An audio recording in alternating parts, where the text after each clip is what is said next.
My bad, y'all. I had to get my coffee.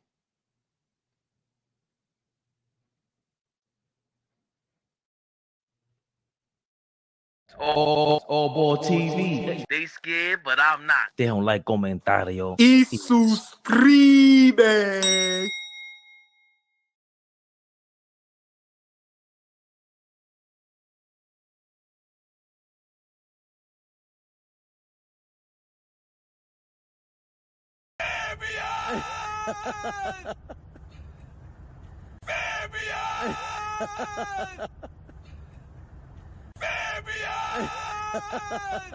StreamYard, chill out, chill out. At risk of being made fun of for 2 straight hours. I got my dingy white tee on, straight out of work. Straight out of work. I didn't even take a shower yet. I was traveling from Brooklyn to Westchester, Uptown, Dykeman, 55th, back to Brooklyn, and now I'm back in the hub. KNICKS Rehab, bye-bye. What's going on? What's going on? Jump in there. What you think? Oh, here we go. Is it clickbait? Is it clickbait? Is it clickbait? No, it's not clickbait. You see the rumors. You see the rumors. Let's jump right into it because I love this rumor. I love it. I love it. Peace to the chat. Good morning. Hold on. Why do I tried? Come on, man. I told you we're trying to get that weather sponsor. 76 degrees here in the city of New York. The Duchess of York. It was named after. Which was, you know, the Netherlands or Dutch, whichever one you want to go. 76 degrees here in New York City. 89 degrees for the high today. Humidity is 88%, and you feel it. You feel it out there, my New Yorkers. It is hot. Hot. It's hot and it's humid. It's really more humid than it is hot. But later on, it's going to be hot and humid. That's going to suck. But hey, it's what it is. 76 degrees right now. I say take a walk. I took a walk yesterday. I think I walked for like a half hour. I felt better. I might have lost like 2 pounds. Good day, good day. AllBall TV. Drip more. Marty Wren in the building. Marty Wren Jr.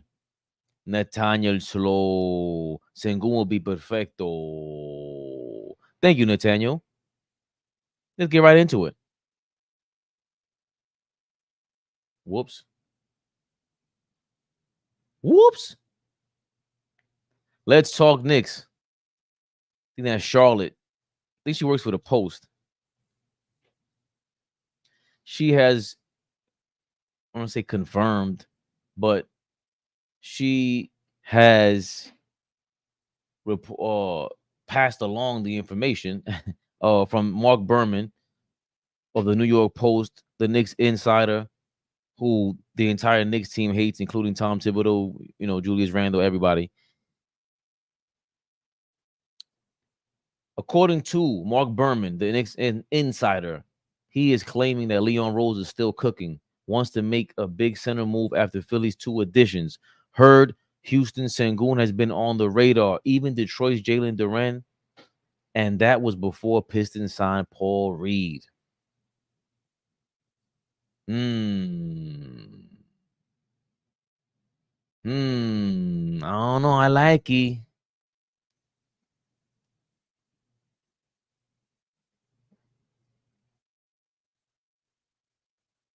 Niggas get this one, that one, the other one. These titles are killing me. Can't hang. Yes, you can. It's a couple of minutes of the Knicks rumors, Ivory 10. It's a couple of minutes of that. I believe that's your soccer number, you said, and your last name is Ivory. You can definitely hang. There's a question mark on it, by the way. If it's a question mark, then we're going to be talking about the rumor. YouTube hates on us, Ivory. Really, they really do. We have a lot of subscribers saying that. Bye, honey bunny. Go have a good day. Love you. Head on a swivel. Sengun was send us straight to the finals. It would be an adjustment period. It will be an adjustment period. But just to cover that up, just to finish that, Ivory, these are rumors. We're gonna talk about them, give our opinions. The Knicks are looking for a center. Sengun. I like the way he got better from year 1 to year 2, just off the eye test. Off the eye test alone. Excuse me, from year 1 to year 3. 21 years old, most improved award. He finished third there last year. 21 points a game, 9 rebounds a game, 5 assists, 1 steal, and 0.7 blocks. I don't like the 0.7 blocks, but I do like the 2.9 rebounds in somebody else's system. Because if you can get 2.9 rebounds in somebody else's system, 3 offensive rebounds a game in somebody else's system, you know what you're gonna do with the big tips. With Tommy 2 Chains.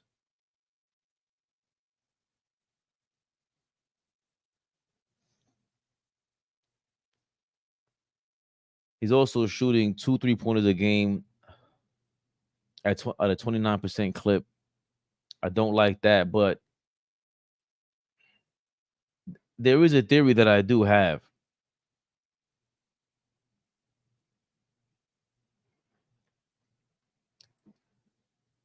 Currently, right now, in the NBA, there is a revolution taking place.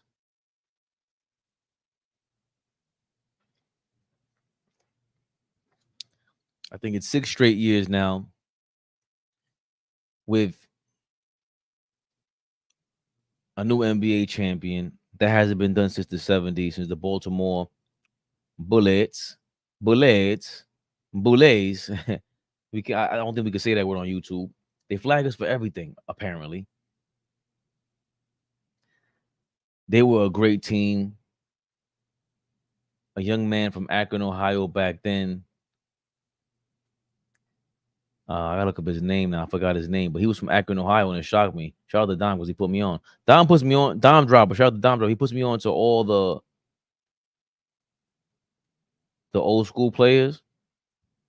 It was a center that was playing alongside Oscar Robertson that he thought was amazing. Was it Gus Johnson? Wow, he died in 1987.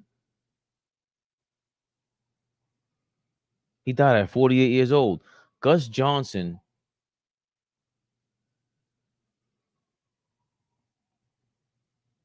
Who I always confuse for the commentator, who's great. He's really good. He was like the Adonis of back then in the 1970s with those Bullets. They were a rival to the Knicks. That's who Earl the Pearl played for prior to us. But they were a part of the 70s era where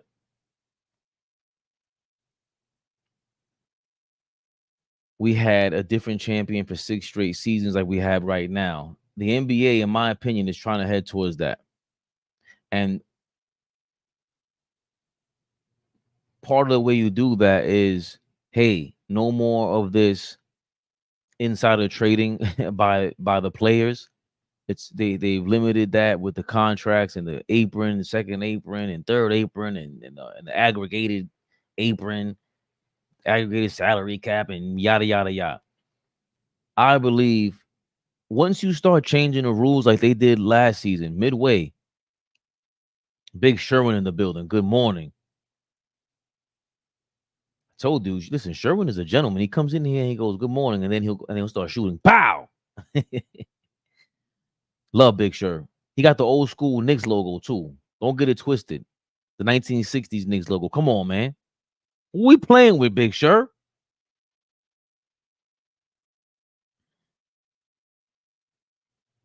If you start changing the rules like the NBA did midway through last season, right after the All-Star break, actually, which was past the midway mark, they were trying to limit the guards from getting these and ones and trying to sell the calls, which was what the Philadelphia 76ers were complaining about in the playoffs, because they were saying that, he's Jalen Brunson was foul baiting. But hey, guess what? Joel Embiid is the ultimate foul baiter, but he's a big man, right? So traditionally they allow that. But once you stop the James Hardens and these guards from being allowed to foul bait, now you're pushing the point guards to actually be point guard and have to distribute or figure a different way to manage the game, or get a handle on the game. And hopefully you can hear me, because I froze on my side. Let me know in the chat if you guys can hear me. Um,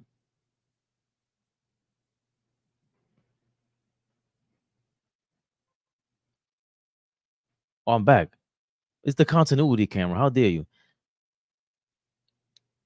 So I think once you start adding in rules like that, you bring back, let's say, hand check is going to come back soon.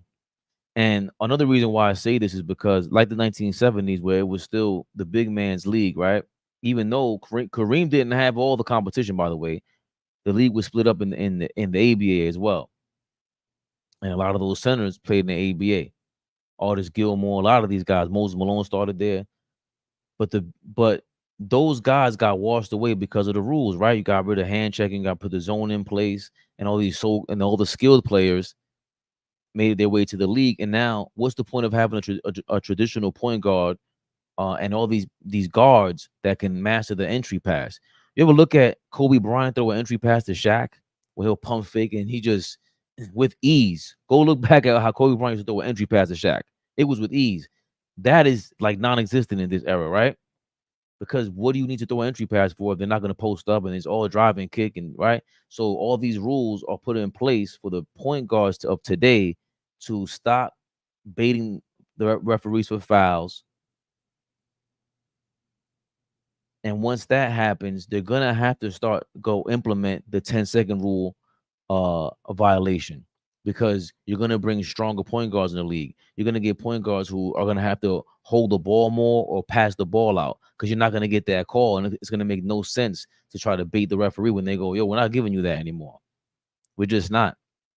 So if their role changes, I think the point guards have to slow up or make another decision, making elongating the offensive possession. So guess what? What position existed when there was longer possessions? The center, right? Once you slow the game down, you need a center, or the center slows the game down naturally. So it just goes hand in hand. Add to that the fact that our last 5 MVPs have been who? Joker, Embiid, Giannis. They're all big men. Add to that, who was the rookie of the year last year?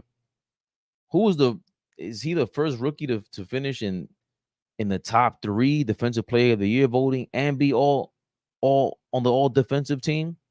So you have Wemby coming into the league. Şengün is a guy that the Rockets, surprisingly, they had on the trade block for Kevin Durant. That was thrown out there. I'm shocked by that. If it's true, if you're the Knicks, you're entertaining this 100 million%, because he's just super skilled. He's super skilled and he's big. Let's piggyback even more on that point. Zach Edey, if he has another game like he did the other day, and he looks that comfortable, and then we see a month or two into the NBA season that Zach Edey is still that comfortable, the NBA is going to start to go in that direction, because one of these big men are going to be so dominant that other teams are going to have to draft and look for big men to go guard them.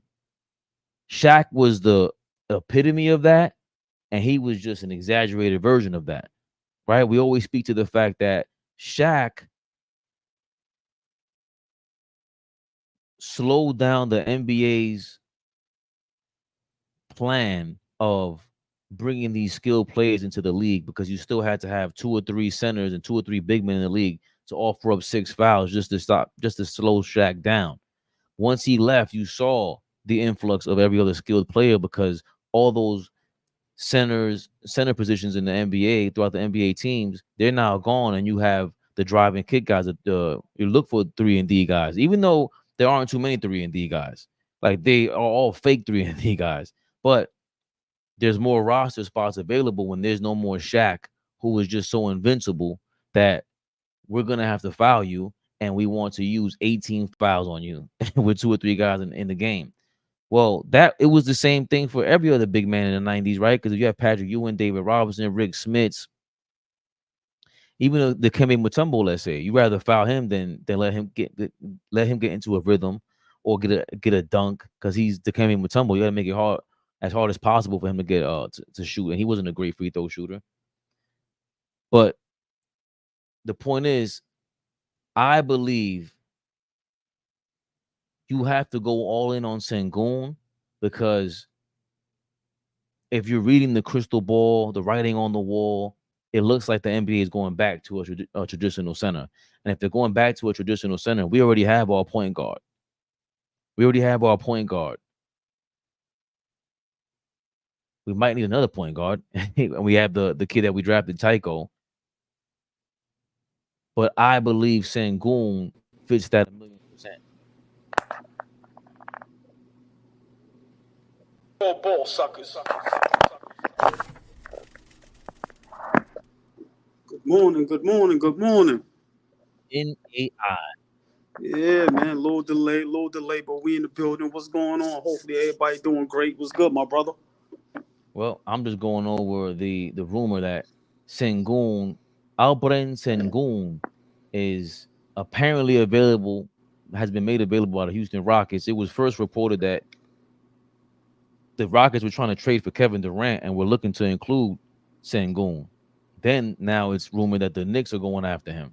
So I was, just to go over my overall point from a couple of minutes ago, I think the league is trending back to what it was before, because they don't want the insider trading between the players, the player empowerment.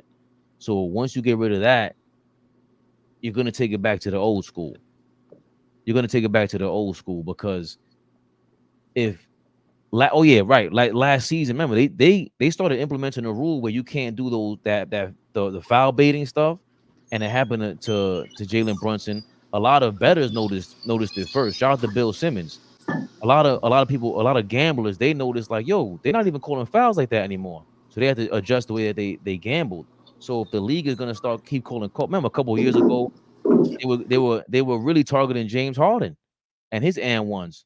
There was a bet that I made. James Harden was having an awful first start when he was on the Brooklyn Nets, and they didn't give him any free throws. He averaged like 3 free throws a game for like 8 straight games, and all of a sudden he played the Orlando Magic in a game that nobody's gonna watch, and they gave him like 20 free throws. And this shout out to Prota.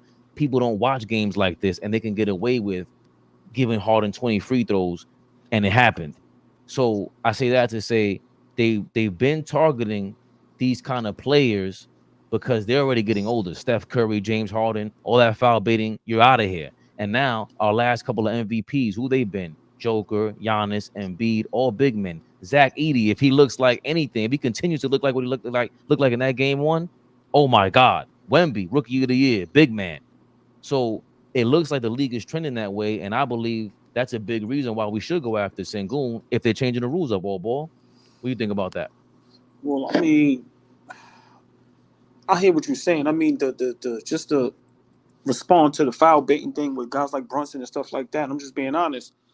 That comes from players not learning how to play defense. Listen, whether I foul bait or not, if it's a foul, it's a foul. So, I have no problem with foul baiting if it's a foul, and I have a problem with it if it's not a foul.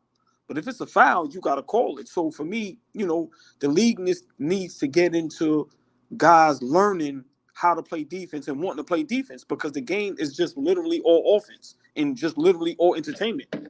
So to me, that's what the game needs to go back to. More guys taking pride in playing defense. Now, as far as Sengun, how tall is Sengun? I think 7'1". He is. Come on, man. We need a guy like that. He's 6'11". Right. I knew he was 7'1". Go ahead. Yeah. 6'11", averages 9 rebounds a game, 5 assists last year, 21 points per game. His averages went from rookie year 9.6, second year 14.8, which is basically 15, and then to 21 points a game. And you know how I feel. If you're getting better, man, more efficient for first season 47%. Then he went to 55% and 53% last year. I don't like his 3-point rating. He's shooting 29%, 30% from the line, and from the free throw line he shoots 70 for his career. So he's a decent free throw shooter. That's a sign of he can shoot and your shooting stroke. I don't know if you saw Ray Allen when he sat down with JJ Redick. He said when he was in a slump, he wouldn't shoot 3-pointers. When he was in a 3-point slump, he would go to the free throw line and shoot free throws. Right. Yeah, get your rhythm back. Yeah. JJ Redick said the same thing. Get your shooting form back and then the rhythm, like you said, basketball is all rhythm. So also with that point, yeah, if it's a foul, it's a foul. But back in the day, there's a reason why Jordan got clobbered like that, and they changed the rules for the wing players, because when you came to the paint, that was the big man's. They were giving the big man those rules. You know what I mean? So if they're going back to that, I want my big man. We need a skilled big man. Okay, right. But to me, that's the moral of the story. To me, that's the whole thing. We need a skilled big man, and that's no knock on our guy, Mitch. But what you just said, going back even with the Jordan days, Mike was. I never really seen Mike baiting foul calls. Now, of course, the refs, looked out for him because of who he was, but I didn't see him bait like maybe a Brunson or James Harden. So for me, like I said, whether you bait or not, if it's a foul, it's a foul. And to me, that goes along with guys in the league who I blame Adam Silver for. I'm not a big fan of him. They literally made it where there's no defense at all. So just think about how many guys in the NBA don't know how to play defense. Remember, they leave in college one year, or they're not even going to college. And college is kind of where you learn to play defense. In high school when you're young, unless you're a Ron Artest type guy where that's embedded in you, guys are not learning how to play defense until they probably get to the college stage. So if a lot of these guys not going to college, where they learning to play defense at? So that's why nowadays in the league, you ain't got no great defenders. Why do you think Drew Holiday is so regarded? So, for me, great point. So for me, guys like Brunson and James Harden, remember, my motto, they found a loophole. Listen, when you find a loophole and it's legal and it's legit, you can be mad all you want. It's almost like being a boxer. Yeah, I'm boring, but if my opponent is going to keep going for the jab all night, I'm a jab all night. So for me, guys got to learn how to play defense. Now getting back to Şengün, this is wait. I want to piggyback off what you said. No problem. Just to complete my agenda. No problem. That's where you're gonna start to see in college. I don't watch college, but I know for a fact they start running plays towards the system that is in the NBA. So a dude like John Beilein, who's to me one of the most underrated college coaches ever, and Fleek. Hold on. Fleek can speak to that in a second. John Beilein's one of the most underrated coaches ever. He won every single division, but he had to change his whole style. Shout out to this guy, Alex Hoops. He broke down how he changed the way he had to defend because of the zone defense and how he had his players guard differently. So in college, if what I'm saying is correct and the rules are changing and the big man's coming back, that means the traditional point guards coming back as well. You'll see it in college first. Thanks for bringing that up, Hold on. Let me. We live. Big Flea. Never the little one. Fellas, good morning. Flea, what's good, baby? What up, y'all? Fabian, good morning. Good. Here we go. Ralph crammed in Norton. Let's go, baby. I've been doing pretty well with my Hey, Flea, he still ain't say good morning, just to let you know. I did say good morning. Two. Crazy. It's crazy. It's insane. It's insane. It might be the aviator shades. I'm being honest. Those are a new pair. Yeah. Things glistening, man. What's those? Those are about $11. They were actually $50. Watch them out. Y'all do. What's good? Add a 0 to that, baby. Okay. balling. Listen, man, we got to check the records, man. What you doing over Talk there? to me nice. man. Talk to me nice. Me and Flea ain't got no new shades. What's up? I ain't got no Man. new Hold on. shade. We got to send our lawyers over there. What? No, not yet. They're about 10 years old, but you know. Come on, let me defend myself real quick. Let me plead the fifth. Right. I know you ain't Suge Knighting us over here. Everything No, good, what? Dave? What's going on? Suge phasing is crazy. Hey, Flea, he said, y'all want some shades? Don't worry about it. I'll get them for y'all. I'll get them for y'all. It's in the mail. Oh, man. But Big Flea, we're talking about Alperen Şengün, and Sherwin is flaming us this morning. I love it. Alperen Şengün is rumored to come to the Knicks are rumored to be going after him. Remember, the Rockets were rumored to be trading Alperen Şengün for Kevin Durant and some Kevin Durant trades. My conspiracy theory is that they're changing the rules up, bringing the big man back. The last couple of MVPs have been big men. The rookie of the year last year was a big man. Zach Edey, if he keeps looking like this, is a big man. And AllBall made a genius point. It starts in college first. Once we start seeing it there, then everything will start changing. That's when we know it's official. And AllBall doesn't care for the foul baiting. If either you foul or you didn't. So Flea, what do you think about Alperen Şengün coming to the Knicks? Because Sherwin thinks that we are out of our minds, that he plays no defense, and Tip's system is based on defense and an offensive star where you don't have to be special. Well, I think when a guy like that, as skilled as he is, right, when Houston plays through him, he's liable to go get you 20, 20, and 10, right? He's that type of player. But I think Sherwin is right on this right now. There's a reason he's available. There's a reason why Udoka, who is a defensive-minded coach, doesn't want him anymore. There's a reason for that. He is very, very suspect on defense. Now, this is a guy that I got an opportunity to down here in Houston. Most of the games I watched him play. He is excellent, great offensively skilled guy, but he gets punished. He gets punished on a defensive end. So if we're still gonna continue to build like we building, getting guys in here that play Knick basketball, rebound, defend, block shots, rim protect, run the floor, be able to be smart basketball players, pass a little bit. Şengün has a little bit of that, but the biggest thing he doesn't have is playing defense. And I don't think you want to bring him in and have to like fix that learning curve for where we're at right now. That position is too vital for us to take a gamble on him and see what happens. I think, we got guys in here that already know what we're expecting. We bring a guy in like Durant. That's his skill set is what I think matches a little more to what we do. So I would pass on Şengün. I wouldn't I wouldn't throw the house at him just to get that dude because he's still big.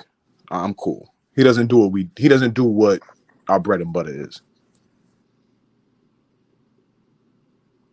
We can't hear you, Fabian. Or I can't. I'm sorry. To Cheesy Soul Cakes. Boy, that's a crazy Cheesy name. Soul Cakes is crazy. I'm 41. All the rumors never come through with Leon. He's a ninja. No one saw OG trade coming. No one saw Bridges trade. No one knows our next move. Well, we did see them. Remember, OG went to CAA last March or June. But to your point, that's what I was saying about all these rumors. Like, remember, all of a sudden, Walker Kessler, those headlines are gone. I think Walker Kessler, a CAA client. So, can I ask y'all a question? I want to ask Flea a question. So, we talk about Mitch and how great he is defensively, rebounding, excellent. But we know, he can barely stay healthy. Would you trade Şengün for Mitchell Robinson? I was high on Şengün until Sherwin and then Flea doubled down on that point. They don't like his defense, man. And I don't want to lose our defense. I don't want to lose our identity and have to revamp our identity for Şengün, who's learning the NBA game. Okay, but all right, but let me just say this: we have 3, 4 defensive guys on the court. And I'm just asking, because we complain about Mitch not being able to stay healthy and stay on the floor. So at least with Şengün, okay, we might not get great defense, but we definitely gonna get a guy that offensively you gotta respect. So we literally gonna be out there with 4 to 5 guys that can get us a bucket and stay healthy and stay on the floor. So I'm just saying, for me, it depends on what we got to give up for Şengün. But I'm at a point now where it's like, listen, man, I Flea say something a lot that I really, starting to understand. You got to try to upgrade every year. Is Şengün an upgrade from Mitchell Robinson? I don't know, but I'm just saying we have an opportunity to get guys like this. They're young, and once again, if they can stay healthy and stay on the court, like I said, man, this guy's a bucket. And in the NBA, you need guys that can get you a bucket. You definitely need defense. But if we got OG, we got Bridges, like I said, we need Randall to step up and play some defense.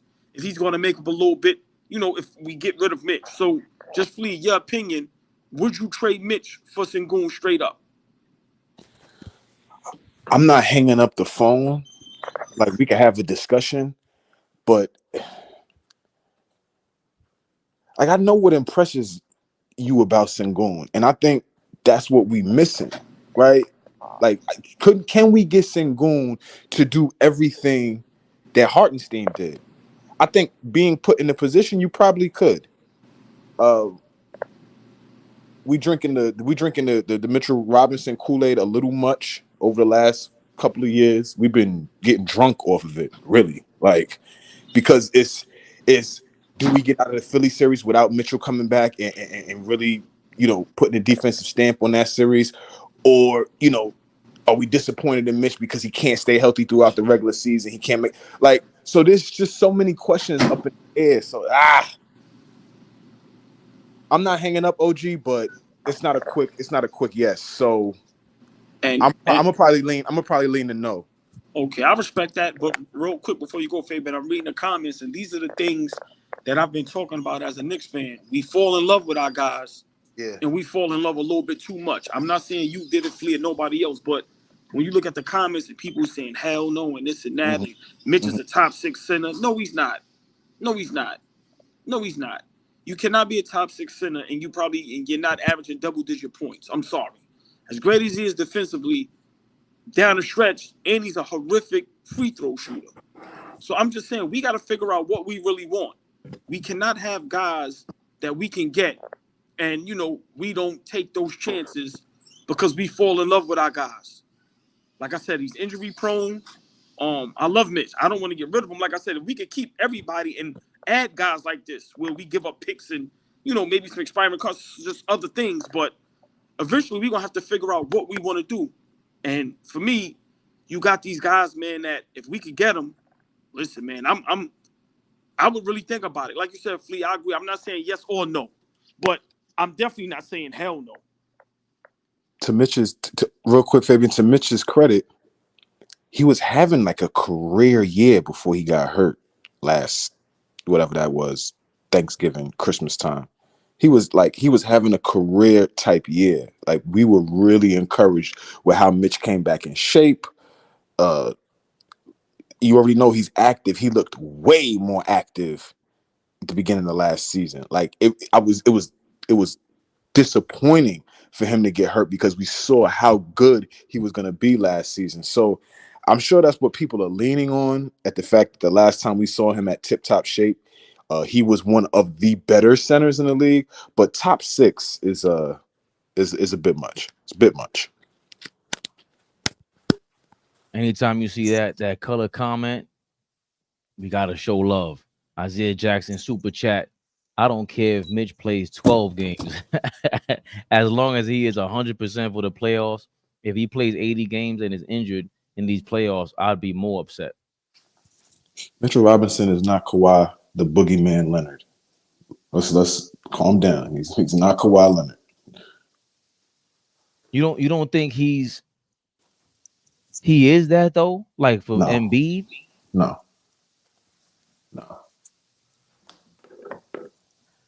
Oh, for the Cavaliers? Like there's teams that we have there's teams. I'm just gonna. I'll mute you, Flea, when you because the. Oh, it's not even you then. That's ball.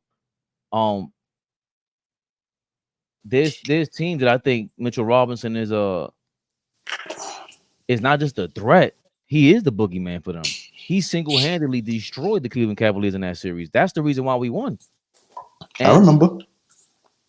And with against Philadelphia, come on. And I don't care if Embiid is healthy. He's looking at Mitch like, damn, he can stay in front of me. That's two teams, and not just two regular teams, two top playoff teams.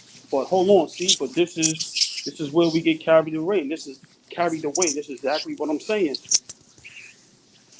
Embiid was not healthy. Mitch did a great job, and Mitch wasn't healthy. So let's be realistic. Fully healthy Embiid, fully healthy Mitch. We do still win that series, but it's a totally different ball game. So let's not act like, 50 right. with Bell's palsy. Right. Let's not act like Mitch shut down a fully healthy Embiid.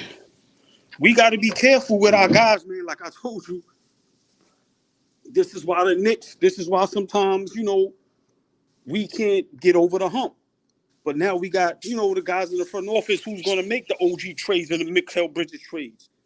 But now we at a point where we so in love with our guys that we just, our heads is in space. Well, you got guys saying Mitch is top 6 center, saying you would like, so who would you get rid of him for? Like I said, I go with what Flea been saying a while. Guys can't stay healthy. How many years we gonna keep going where guys can't stay healthy in the playoffs? And like I said, Mitch can't get you a bucket. Hartenstein can't get you a bucket. In Indiana, Game 7, our guys was injured. They was tired. Brunson went down. We couldn't get a bucket. Now just imagine a guy like Şengün. Bucket.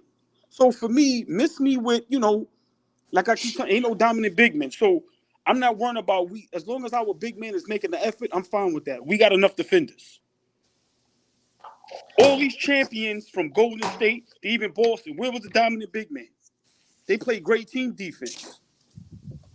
So where's the great dominant big man? I bet if Şengün go to Boston, they're championship contender. Ain't nobody worrying about his defense. If Şengün right now go to Golden State, oh my God, it's an upgrade. They ain't gonna say nothing about defense. So for us, we need to start worrying about certain things. We got OG Mikal Bridges. Randall, you 6'9", 6'10", strong as a bull.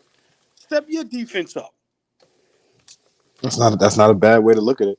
I can't argue with looking at it like that. So yeah, I'm not gonna keep making excuses to not get good players or not upgrade the roster, as you would say. And for me, how long are we gonna have the same players not being able to play when we need them? Yeah, hold on. Let me address a few people in the comments, not personally, just as a collective. Mitchell Robinson is more Ruben Patterson than whoever y'all think he is, Hakeem Olajuwon. Like, he ain't no Embiid stopper. Y'all think he's a Kobe stopper? Like, let's calm down a second. Let's calm down for a second. Let's relax. He is not somebody that's... Embiid had 50 with Bell's palsy and a broken knee. Like, let's stop acting like he was running around there with 2 good wheels and his head was on straight. He was all over the place and still destroyed us when he wanted to. Let's calm down. Calm down, y'all, please.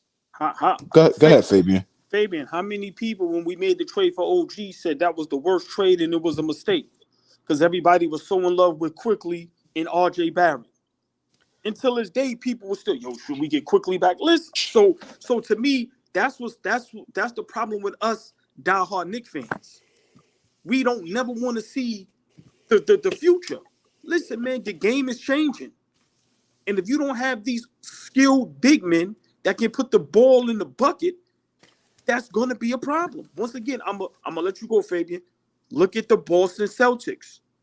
Al Horford. He's not a great defender. He's not 7 foot. Yes, he's a vet and he's smart. But he played solid defense on Embiid 2 a couple years ago. Or if it was last season, whatever it was. My point is, if you can't stretch the floor, if you can't get a guy the ball or put the ball in the bucket, then he can't even be on the floor sometimes in the game. And then our guys getting hurt, injured. We can't dump the ball to Mitch and say, go get us a double-double. Well, I'm on a total opposite end of you guys. I'm with the chat with this one. I don't know what y'all talking about. Mitchell Robinson he wasn't there when we played Atlanta, and Julius Randle was out there by himself. That was really the face of Tom Thibodeau's style of play, and especially defensively. He was playing amazing. He was leading the league by like 30 offensive rebounds by the time November, December came around. I understand the injuries. I get all that, but he embodies Tibbs' system. Şengün, from what you just told me right now, you double, like, he doesn't even play defense. So it's not about being in love with the player. It's about being in love with, oh, this fits. Just like with OG, once we seen him play, I didn't know who the hell OG Anunoby was, to be honest with you. I didn't know how he played like this. I saw second, he was a second all NBA defender, but maybe Toronto Raptor fans would have told you otherwise, but I didn't hear anybody talking about him like he was this guy. So Mitchell Robinson, he is that.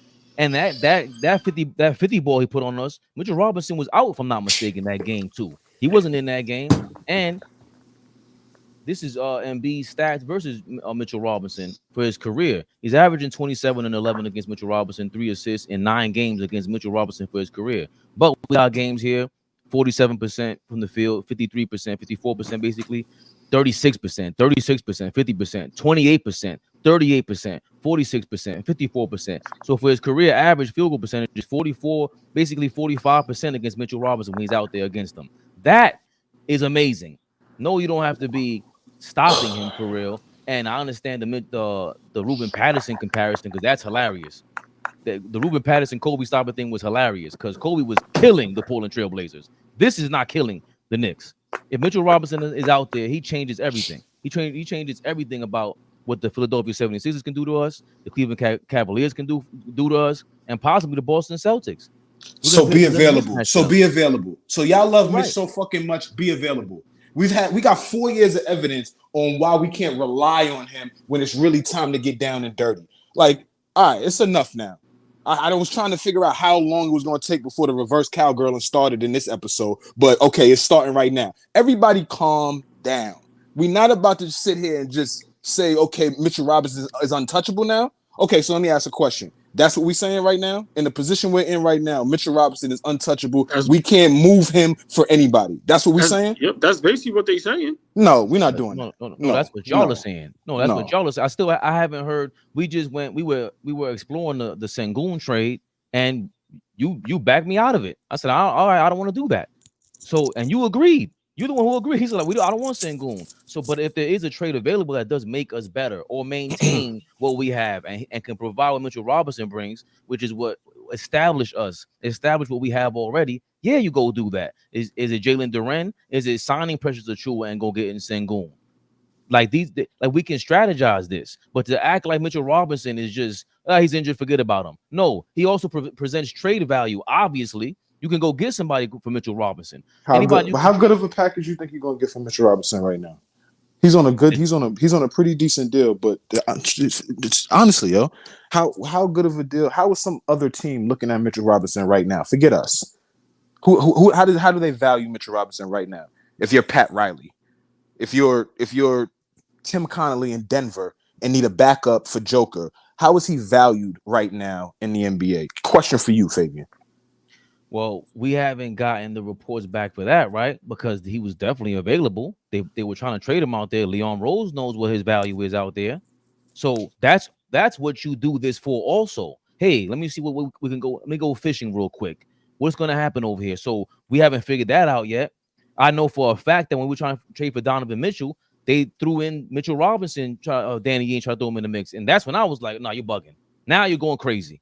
And Leon Rose felt that way as well, along with the draft picks and everything like that. But that's how much they feel about him. So yeah, he's wanted out here. He's valuable out here. He's an NBA. He's dominant. He was dominating. So for you to make it seem like he's just we're just reverse cowgirling for no reason. No, we love what we saw. We never got to see him and OG for a month straight. We still have yet to see that, and we know that's what we're looking forward to. He is a valuable weapon to have against any team for a good amount of teams out there, especially if you're talking about going against the Western Conference. Lively is out there now. Joker's out there. Come on, man. And we're just talking about if the big man league is coming, Mitchell Robinson will be a good weapon to have. But I would like to go ahead. Go ahead. Oh, gee, go ahead, I'm sorry. I totally disagree. He's not dominant. I don't know what you're talking about. Like I said, great big man, great to have on the squad. But he's borderline starter. Like, I'm not listen, man, I like Mitch. I want to keep Mitch, but I'm not gonna sit up here and act like Mitch is the missing piece to a championship contending team. I'm not doing that. He can't stay healthy. Offensively, he's, like I said, he's nothing offensively. Literally, terrible at the free throw line. Like, come on, man. Like, we got to start being realistic. It's the same thing. Like I said, I've heard guys say I wouldn't trade Julius Randle for Giannis. Why? Because he's a Knick? Nah, man. At the end of the day, I don't want to get rid of Mitchell Robinson. But if we can upgrade, I'm making the move. And I disagree. I don't think there's a lot of people out there that want Mitchell Robinson. I think all that's game. Ain't nobody going crazy over Mitch. That's a lie. That's a lie. Now a team would like him. Go ahead. I'm sorry. You go ahead. No, so let me ask y'all this: are we fully healthy with our team? How it's currently constructed? Are we a championship team? No, I think so. Fully healthy though. I'm talking about everybody has to be fully healthy, play all season, and play to their potential. I think so. That's not going to happen. Like, we got to account for injuries. At this point, you know that during some point of the season, Mitchell Robinson is going to take time off. He's going to have to. Like, we have no backup center right now. Nobody trusts Jericho Sims. We didn't re-sign Precious yet. Like, we have a hole right now at that position. Like, Hart left. We don't have Hartenstein, right? And so there presents a hole. I am not sitting here trying to kick Mitch in the back. I'm just calling a spade a spade. We've watched for the last 4 seasons him be really good for us and him be not present when we really need him. So that's all I'm saying. I love him when he's out there. I think all of us do. I think we all agree when he's healthy, rocking and rolling, we're good. But there has to be insurance for him.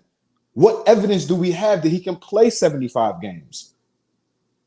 None. Well, he has played 70 games before, twice. But when was the last time it happened? Let's say 3 years ago. But that wasn't okay. The So that you kind of dodged the question. If what's we're the fully question? healthy, let's say what's the question? No, I said no. So in the playoff, we're going to the playoffs, and it's March, and everybody's fully healthy. Everybody's available. Mitchell Robinson currently constructed with no backup big, and we're going to ask Mitch to play 35 minutes. What are you guys talking about? You don't have to play 35 minutes. And again, that's on Tibbs. But I'm talking about this exactly with this roster. If Tibbs works his magic, hey, I don't see how we can't compete with anybody out there. Mitchell Robinson is a problem. To say he's not dominant, that's the reason why we even like him like this. I would be all the way on your side if he wasn't dominant. He's flat out dominant defensively and on the offensive rebounding. That's what they want on this team. You lose him, who's going to replace the offensive rebounding like that? This is a consistent offensive rebounder. We're talking about like the best offensive rebounder in the game. Charles Barkley, the Knicks hater himself, said, "Yo, he's baby Moses Malone out there." That's nothing to sneeze at, man. Especially when the Knicks have a style that's old school. This is their style of play, and I like when we get players that add to our style of play, not go against it. Which again is what your point was with Şengün. Nah, that goes against Tibbs' whole philosophy. And there lies a problem. That philosophy ain't get us no championship. That philosophy ain't get us to the conference finals. Where did that philosophy get us? I'm not saying nothing's wrong with his philosophy. Why did I say philosophy so many times? Lord have mercy.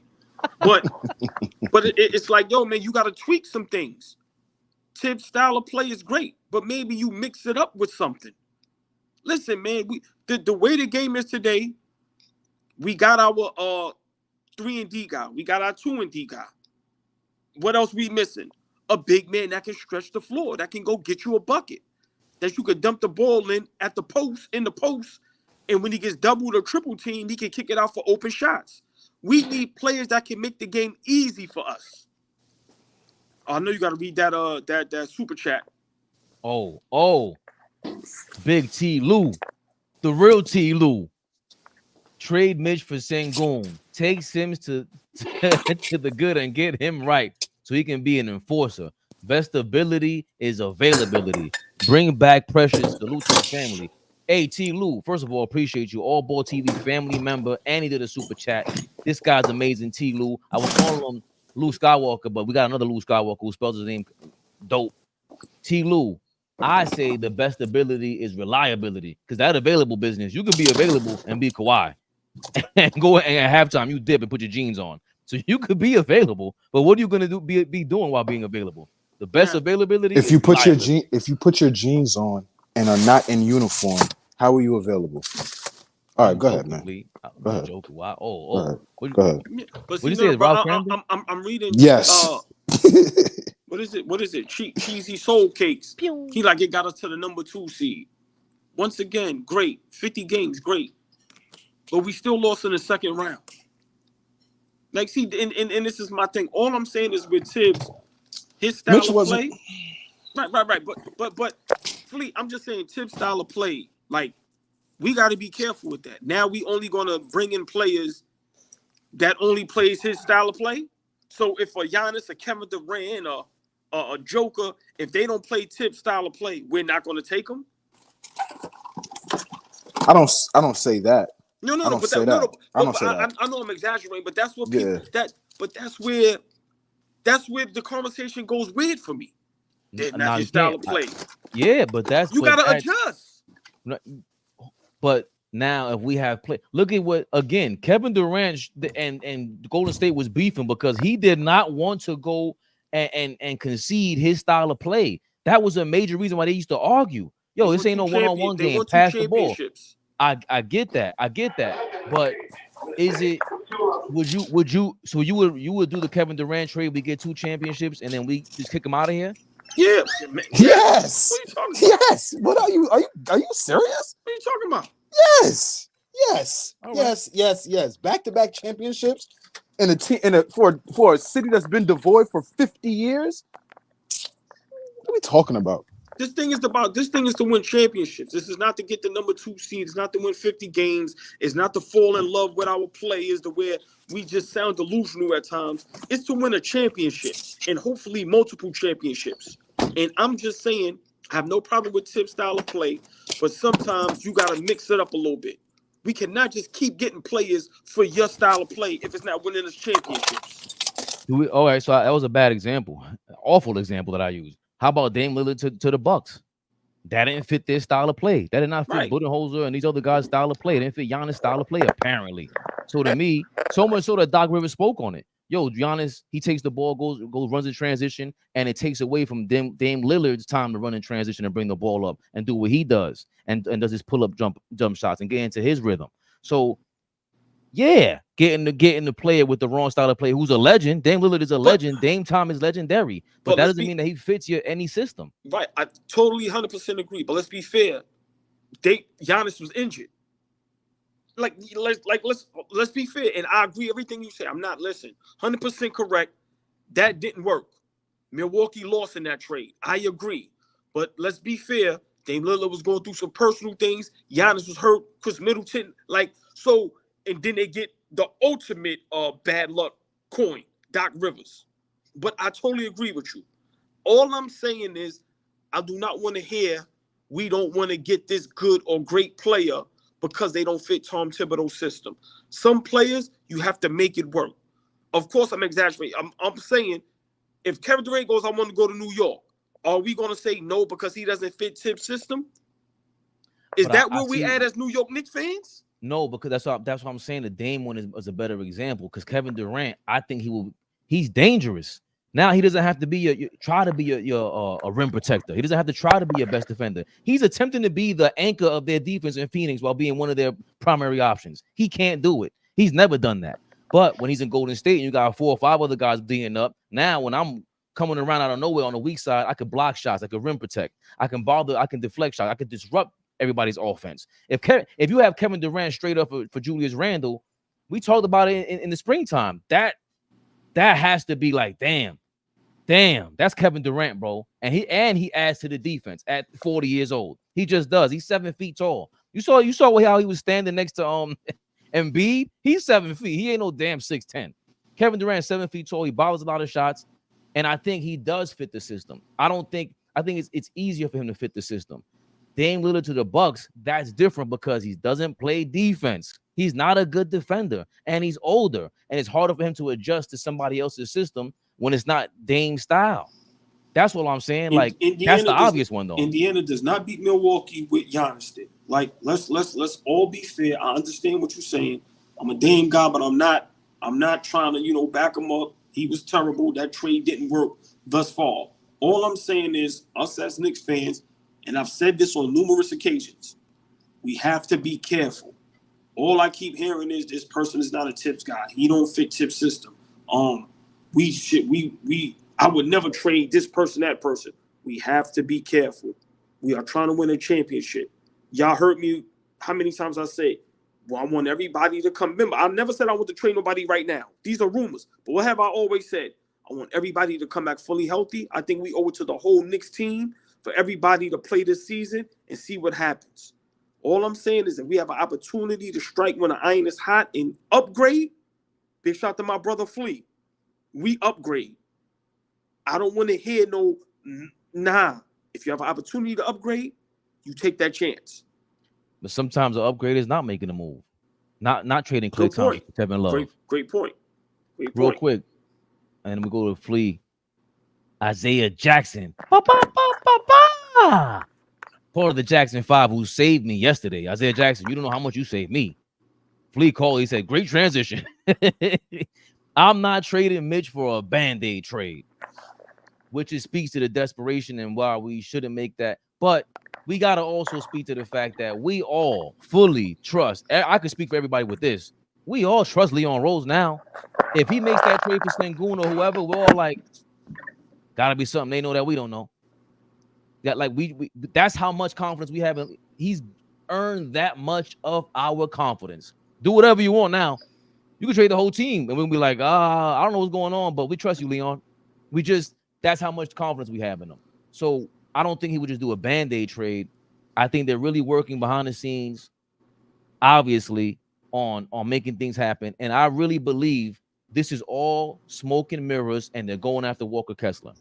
I think that's what it is. They're showing Danny Ainge, bro, this ain't the old Knicks. This ain't when you were in Boston, that ain't us no more. You can't just fleece the New Yorkers no more. Not happening. So we're gonna put all this stuff out there in the media, and we want this guy. Remember, he's my guy. That's CAA. He's La Cosa Rosa. Get it right, Danny Ainge. Scammy Ainge. Scammy Ainge is crazy. Scammy Ainge is crazy. Scammy Ainge is super crazy. Scammy Ainge is crazy. Real quick, AllBall brought up a great point. I hope I'm presenting it. I'm transitioning it to it greatly. What are our realistic expectations for next season? Flea, go ahead. You can go first, Flea. Okay. I expect the Eastern Conference to be better. So going into this, I don't expect us to be a 2 seed, right? But I do expect us to be a top 4 seed. I do expect us to be one of the best defensive teams in the NBA. I expect Brunson, Randall to, develop the chemistry that they need to take us to another level. I think we're gonna be great. I think the biggest adjustment, the person who has just the slight bit pressure on them is Tom Thibodeau to just figure this thing out, right? Like, he did a masterful job last season of figuring it out. And we as Knicks fans, it's do it again, right? Do it again. Okay, last year was cool. It was something to be happy about as lifelong Knicks fans, but let's do it again. So, you know, I fully expect us to repeat as a 50-win team. Top 4 seed. I can't pinpoint exactly where because I'm going to be fair to the rest of the conference. But when we locked in on defense, I don't think anybody can rock with us. Oh boy. So for me, this may be a bit much, but this is my realistic expectation for my Knicks.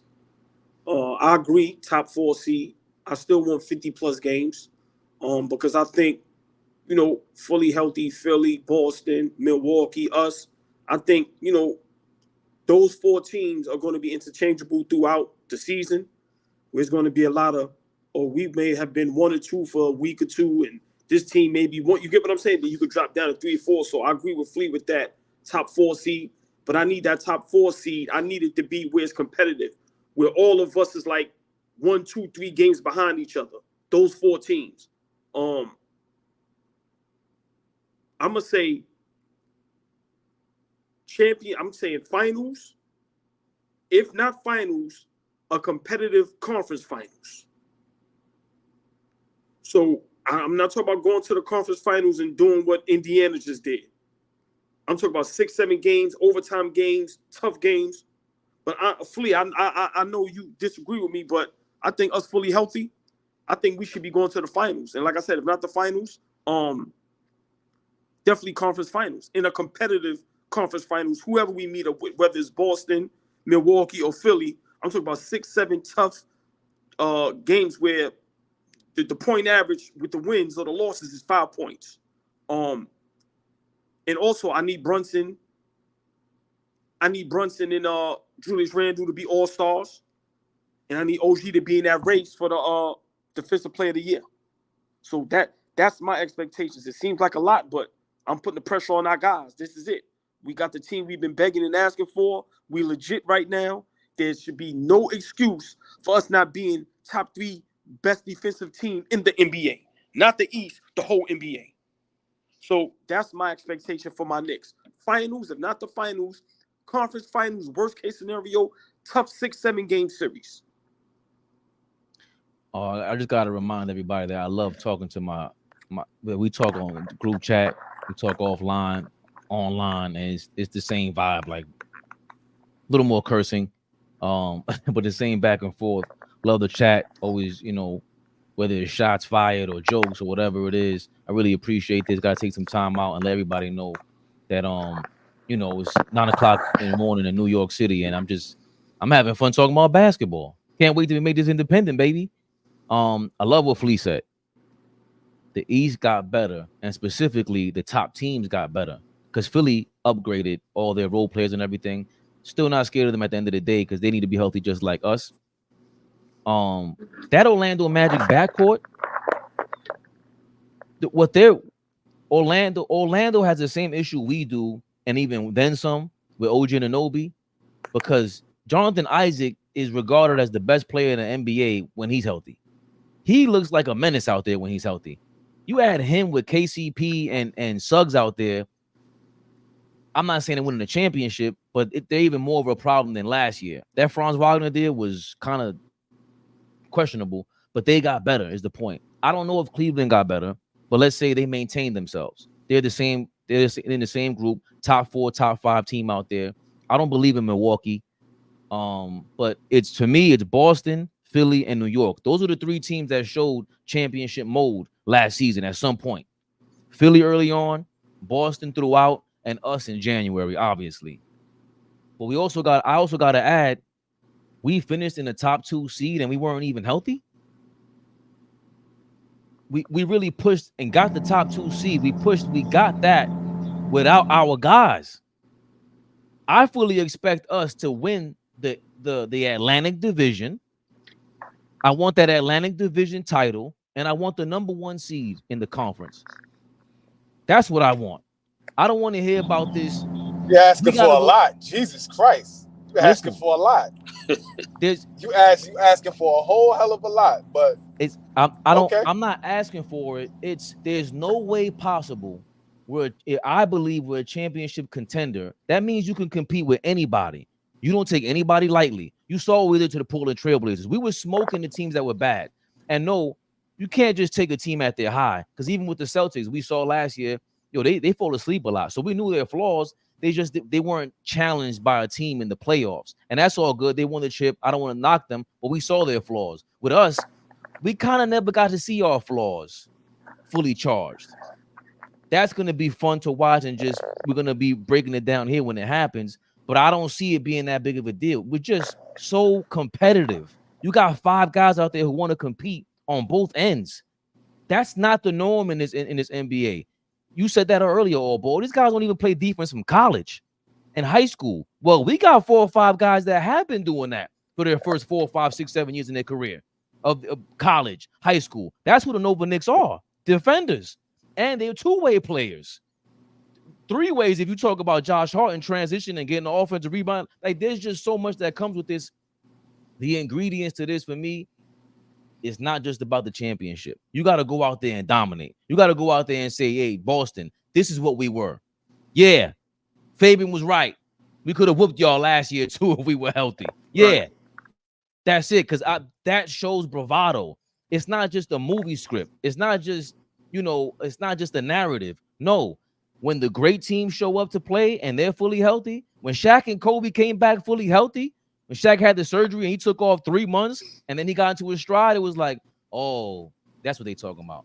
When they went 15-1 in the playoffs, I don't know. Well, we got a mixed crowd here. Y'all remember that 15-1 in the playoffs? They were talking that 4-4-4, trying to beat that record. It was unbelievable. That's what you do when you're the best team in the league. That's what I expect. And if I don't see it, we're gonna go point to Julius Randle, Tibbs, whoever it is that ain't doing their job. We're gonna see it because this is a championship team, in my opinion. Listen, man. The in-season tournament. Yeah, I know the in-season tournament. Listen, man, I think we all make great points, man. I think, everybody makes sense. Yeah, man. I see one thing with me,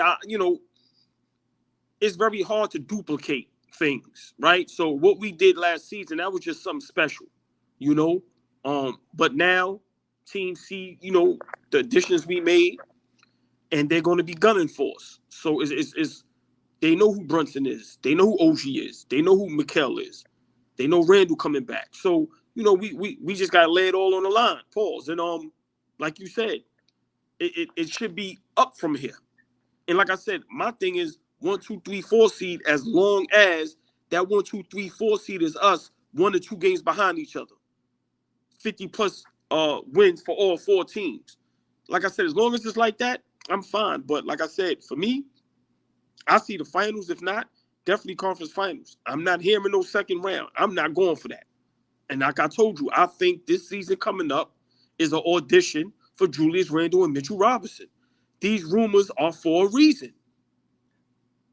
I'm sorry. Look what we did without y'all. So us adding y'all, that should mean better. If it doesn't mean better, sorry, because we got our core. We got our core.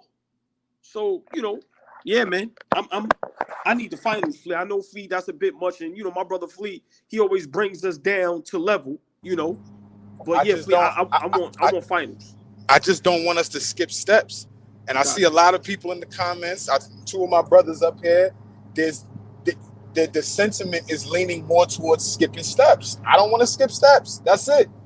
I want to maintain, like you said, our core. I want to continue to get better. I want to continue to earn the respect of the league because we're not a joke anymore. You come into the Garden and it's going to be war. It's going to be war.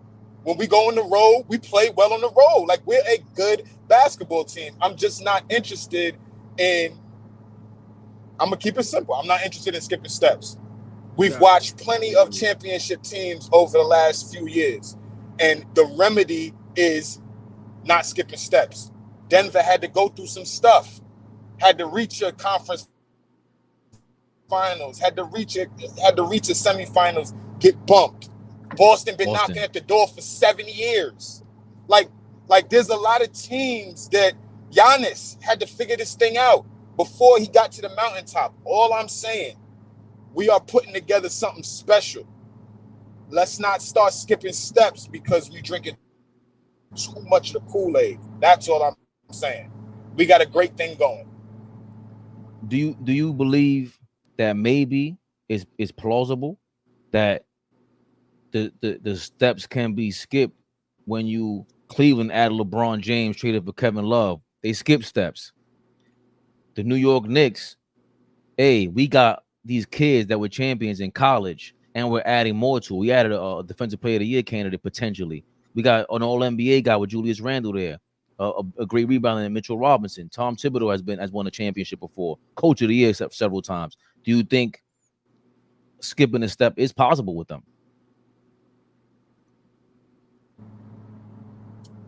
I don't think skipping steps is possible with nobody. I don't think we have no evidence of no team putting it together and skip. Besides that Kevin Durant move that worked just immediately, seamless, there's no other teams that you just make it happen overnight. And I think we gotta start remembering that. Like, we had a special season last year. Let's just add on to that. So adding on to that is repeating, having another 50-win season, being the top 3 seed, being in the conference finals. That's the next step. I don't want to skip steps. Yes, we are a championship caliber team. Are we going to be contenders? That remains to be seen. Oh boy. Well, clearly you do. Yeah. I mean, like I said, us fully healthy. I think last year, if we had Mitch and OG healthy, I thought we was going to the finals. So of course now, Isaiah Jackson wants to be contrarian with me today. All right, go ahead, finish AllBall. I'm ready to smoke him. I've been being nice. I'm ready to smoke him too. Yeah, but yo, AllBall. You know how you say you shouldn't drink and drive? Flea should not be streaming and driving. I hope he has the phone posted up. He reads the quote. He's on the road. Are you having road rage over there? Are you muting your mic, Flea, to have road rage? I think you slick, Flea. I'm sorry, AllBall. I'm quiet. I ain't interrupting OG no more. But I got smoke. Shit, man. I interrupt y'all so much. It's all good. Come on, man. You already know. But like I said, us last season, I thought a fully healthy Mitch and a fully healthy OG, I thought we was going to the finals. And that's without Julius Randle. So now, this season, adding Mikal Bridges, Julius Randle coming back, and hopefully Mitch, being healthy whenever we get him through the season, damn right we should be championship contender going to the finals. If to me, in the East, it should be Boston 1 because they just won, and I think we should be number 2. It damn sure ain't Indiana. So, for me, yeah, I think fully healthy. I don't think we should be nothing less than, like I said, finals, or how sometimes you can have a conference finals that's so good that you gotta respect it. As long as you give me that, I'm fine. Anything less than that, we got a problem. And then that's when it's like, okay, now we got to shake things up. Because like I said, you can't go from 2 seed, 50-win season, game 7 in the second round. You can't do less than that. Especially when you add Mikal Bridges and Julius Randle.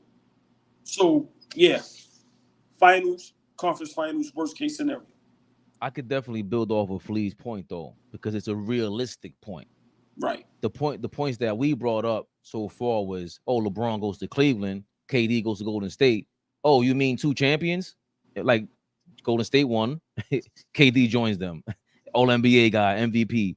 LeBron is a champion. He is the best player in the league and joins Cleveland. So skipping a step with them is like, that's not skipping a step. That kind of comes with the territory.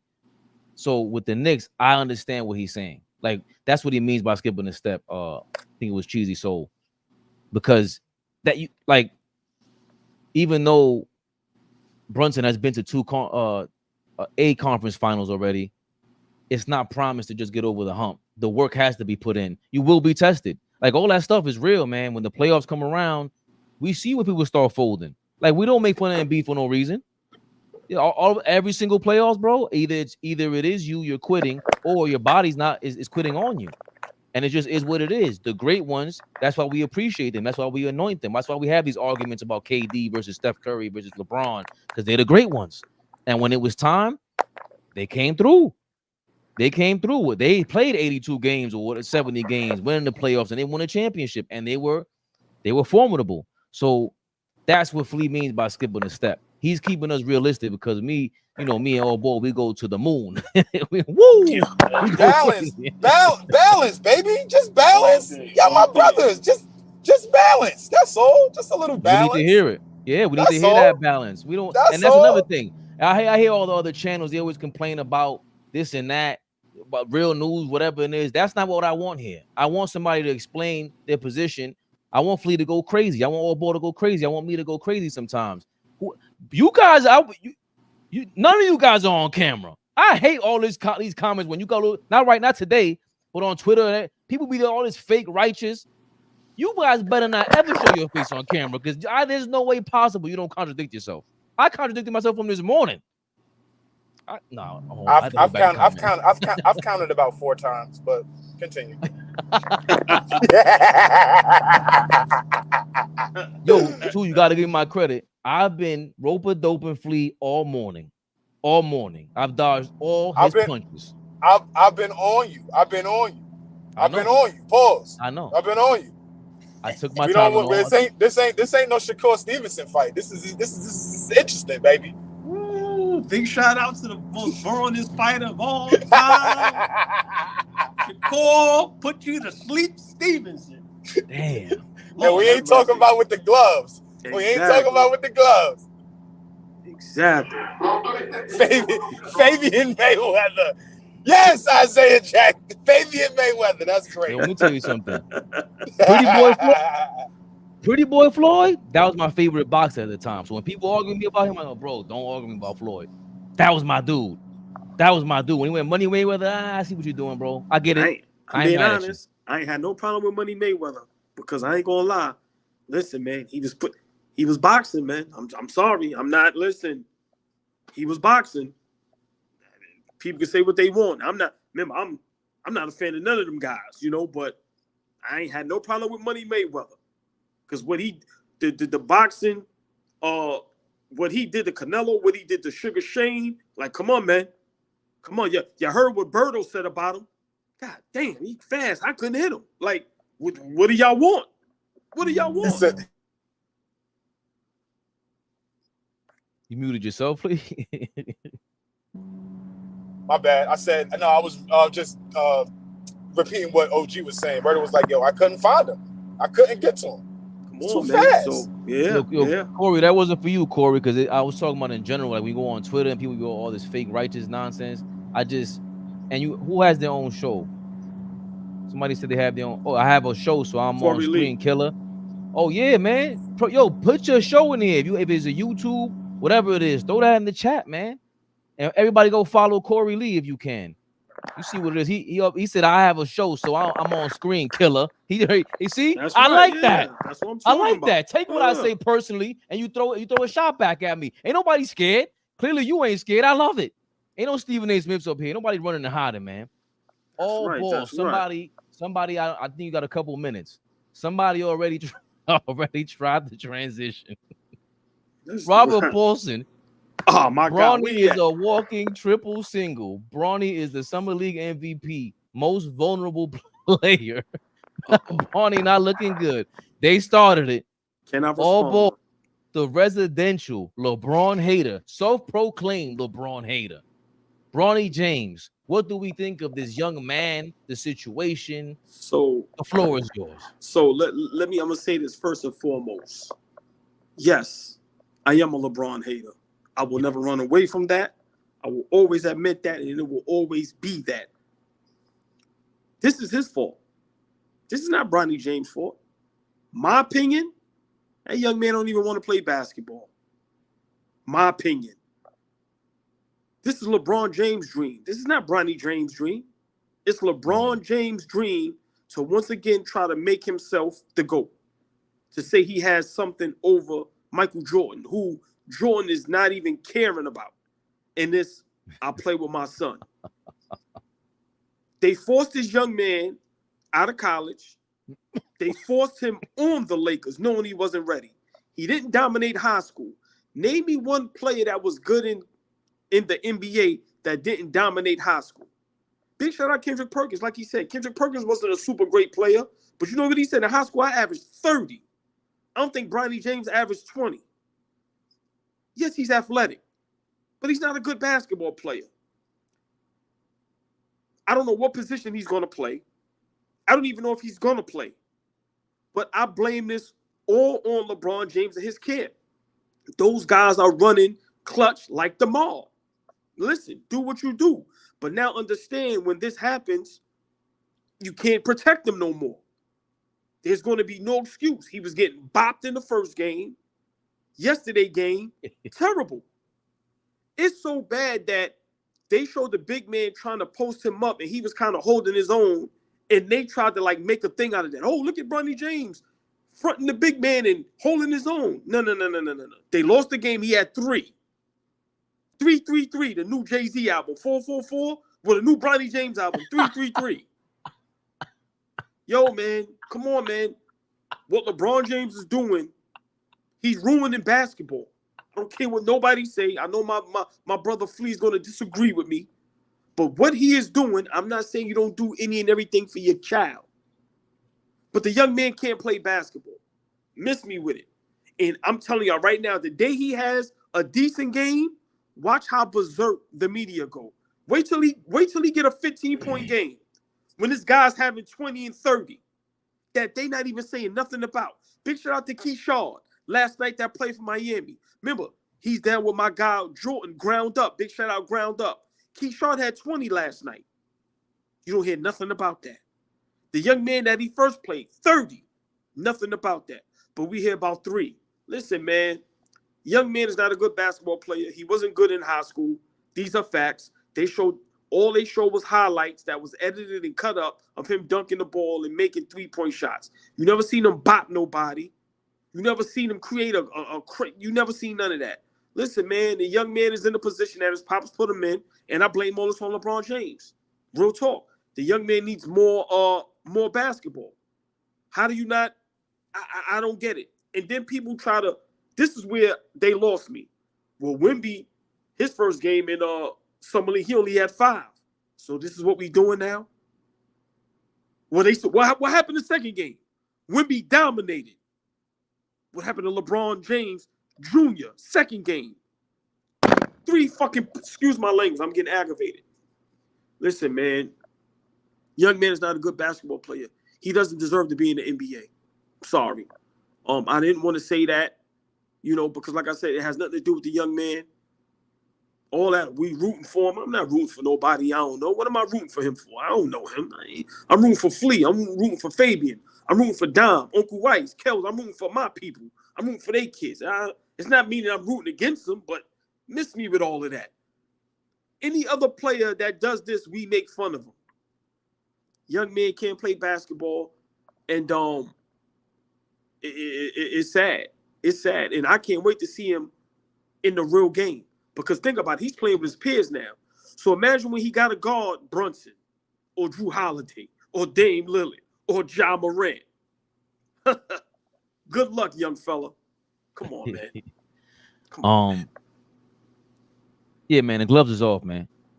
Enough is enough. I don't want to hear none of this. He's LeBron's son. Ain't no more protecting him, bro. You're trash. It is what it is. You've been trash.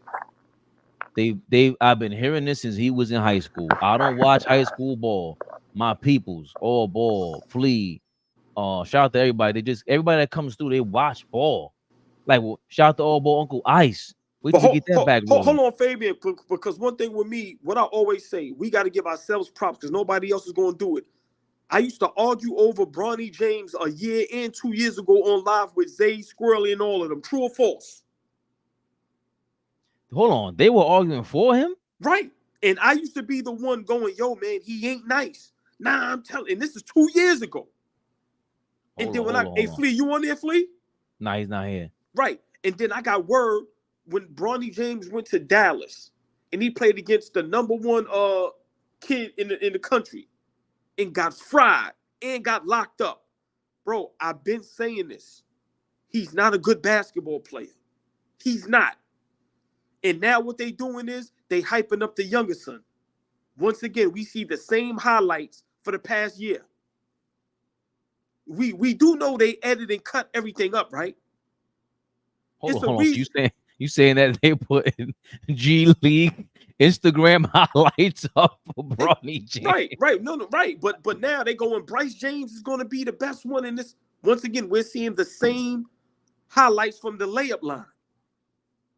When Bronny James played against Carmelo Anthony's son on ESPN, they both looked terrible. You know what's the reason why that never happened again, right? If these young men was that good, wouldn't they be showing their games more on ESPN? You mean like when we saw Melo and LeBron on TV? You mean like that? Right, but what I'm saying is when you watch the young men play, that game was dirt. So you know what ESPN said? Oh, we can't do that again. And the parents probably saying, no. They show Sebastian Telfair games on TV. LeBron James, no problem, on TV. Why? Because they showed up and showed out because they was the real deal. Bronny James is not the real deal.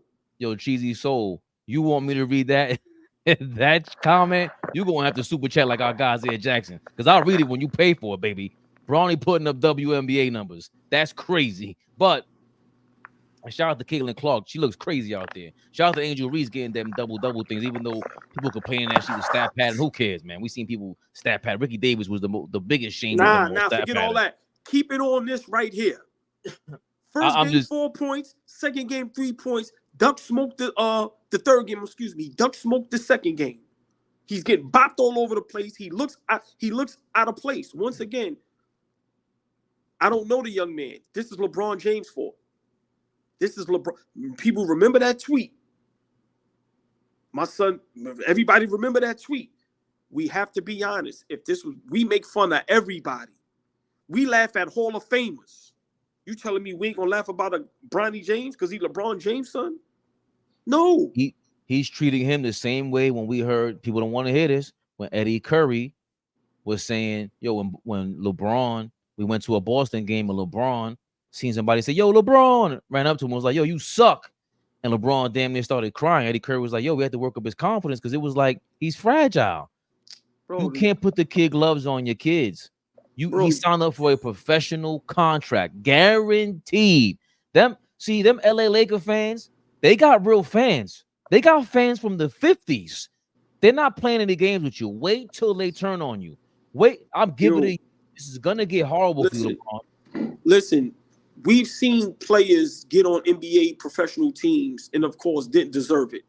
I've never seen it forced. This is the first time I've watched someone force a player that doesn't belong in the league on a team and then get a guaranteed contract.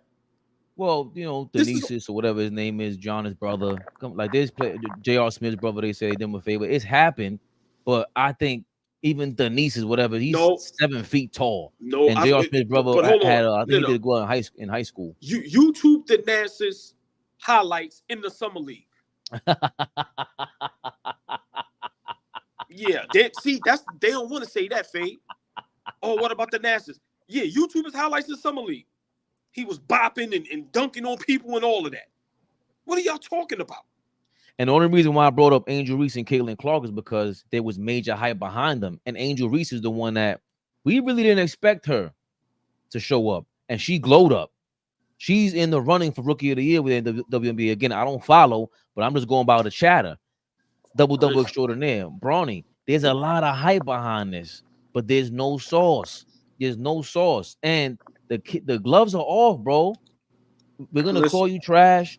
Your pops got your contract guarantee, so you a millionaire forever if you play it right. Bro, you didn't dominate in high school. You didn't dominate in college. You're not gonna dominate in summer league. What are we talking about? I've never seen so many media outlets and former players, current players, just jump on the sack so crazy and not just be honest. Oh, well, you need more time. Nah, how much time we need? You see a kid from high school and go, nah, he gonna be like, how much time do we need?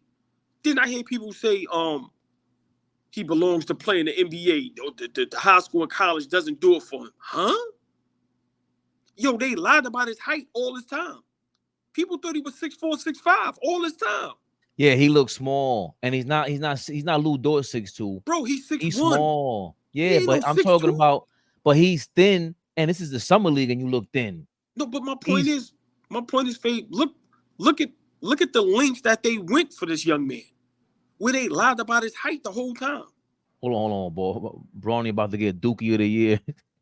It's crazy, on, bro. Yeah. So for me, listen, man. This is why I'm not a LeBron James fan. Look what he's done to this young man.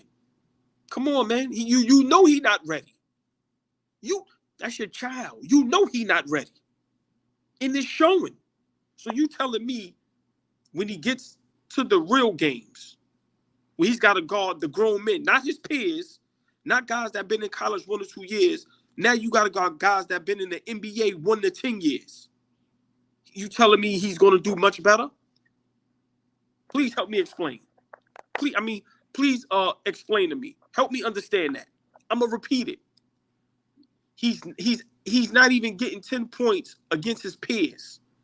You telling me when he got to go against the Currys, the Westbrooks, the Murrays, the Drew Holidays, the Brunsons, the Morants, the Trey Youngs, the Conleys, he's going to do much better?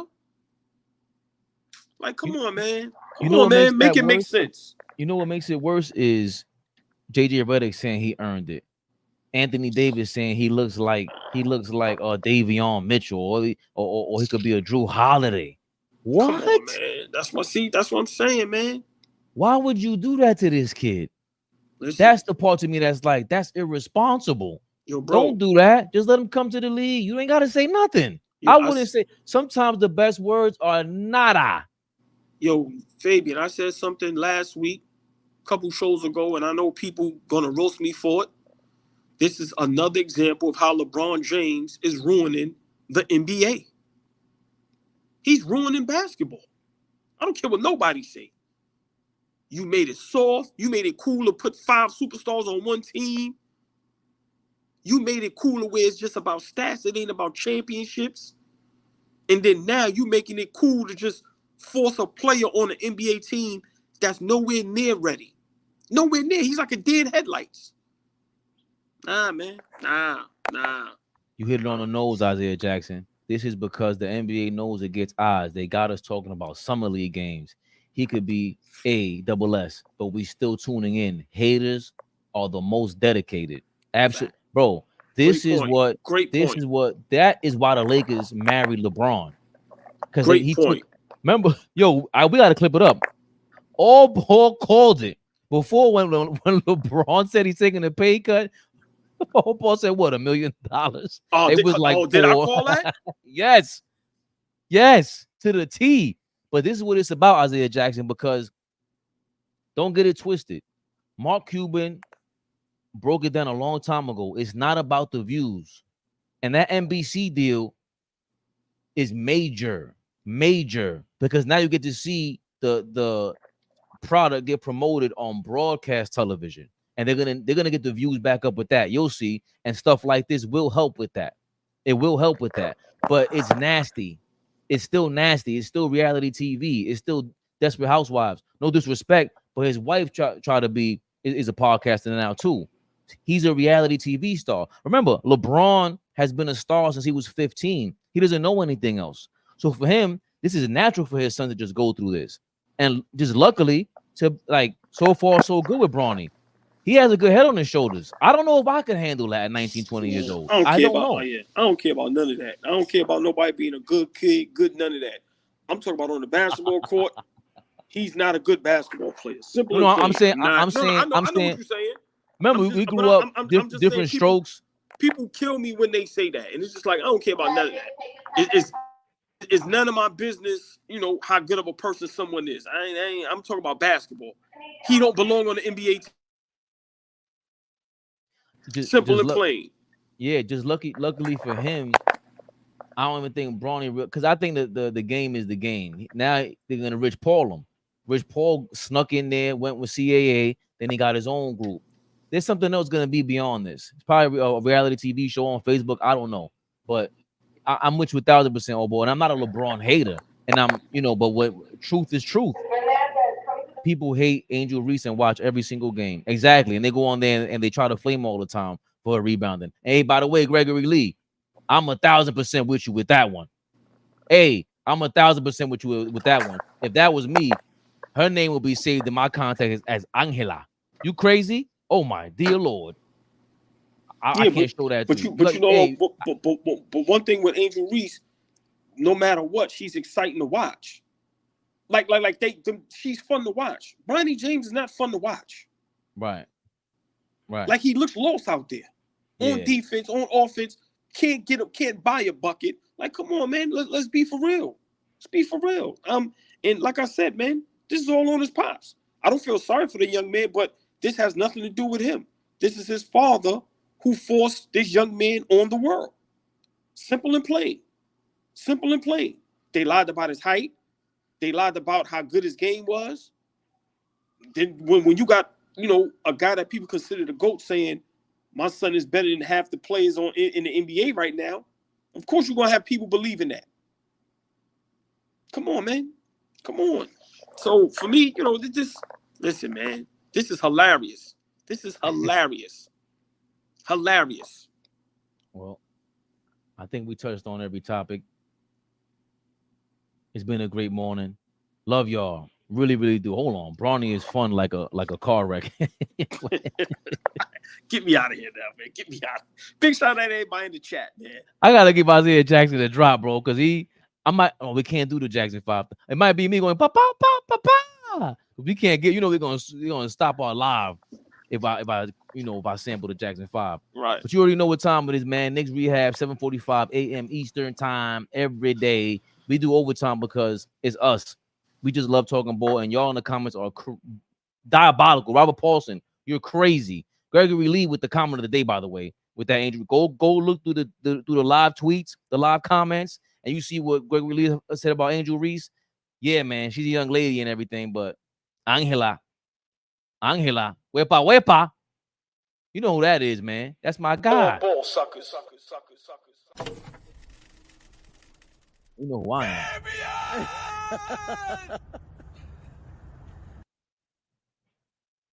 Come on, man. We out of here, baby. AllBall TV. They scared, but I'm not. They don't like comentario. Y suscribe.